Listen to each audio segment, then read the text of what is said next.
what happened? Why do you think, especially, I mean, the start of the game was very lopsided. What do you think went wrong to your assessment? Well, I think it's a combination of they were red hot. They were hitting about everything.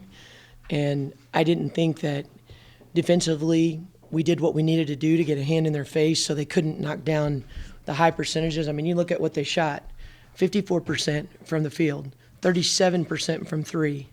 Okay, maybe we should have fouled them because they only shot 50% of the foul line. But, the whole first half, they shot the ball really well. And we, on the other hand, weren't executing either. It was a battle of, it was a perfect storm of we couldn't stop them and we were having trouble executing offensively. And there's no excuse for it. To be honest with you, I'm not going to blame the kids. I'm going to keep making sure that we do things better. There's no excuse for this. We're not 30 points, less than this team.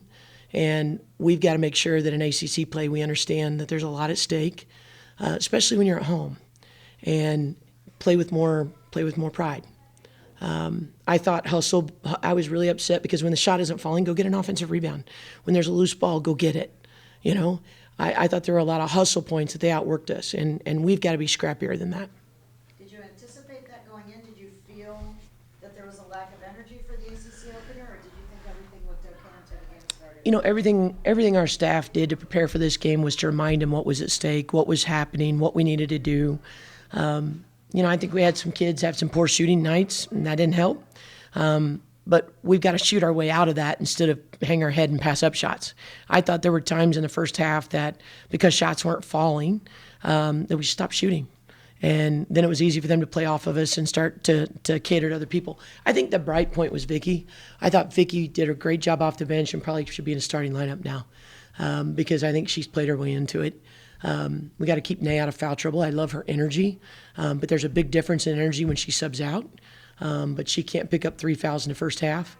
But we've also got to pass the ball quicker. I thought there were times Shea was open inside and we didn't get her the ball. And by the time we did pass it, a double team was there.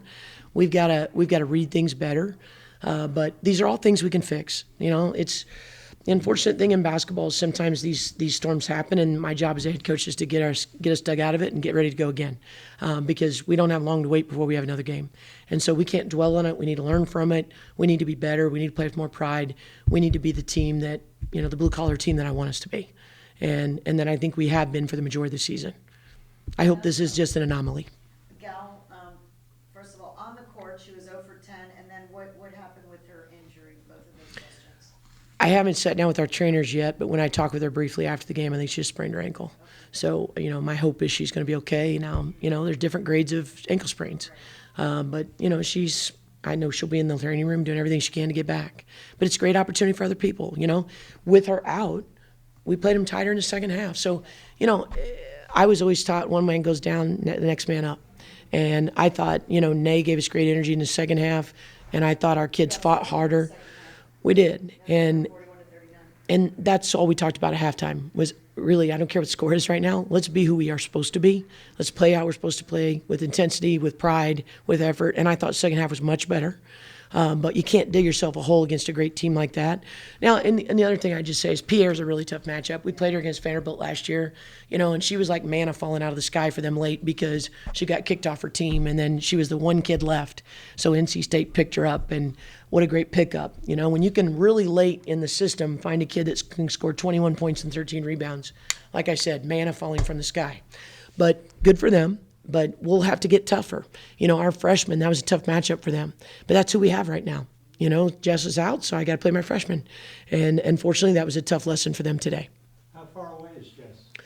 We'll see. It's day to day. I don't know. Any help with Camille? Camille's redshirting. She's already made that. Yeah. Well, I shouldn't say we're going to apply for a red shirt at the end of the season. Yeah. But she's decided to step away and get healthy. Well, I think they're frustrated because they know they're better than that, and that's everything I would hope that they are. But they're good kids, and again, I think when you have strong character kids, they're going to fight back. They're going to be better, and so I fully anticipate at practice seeing a much different team. All set? All right. Yep. Thank you.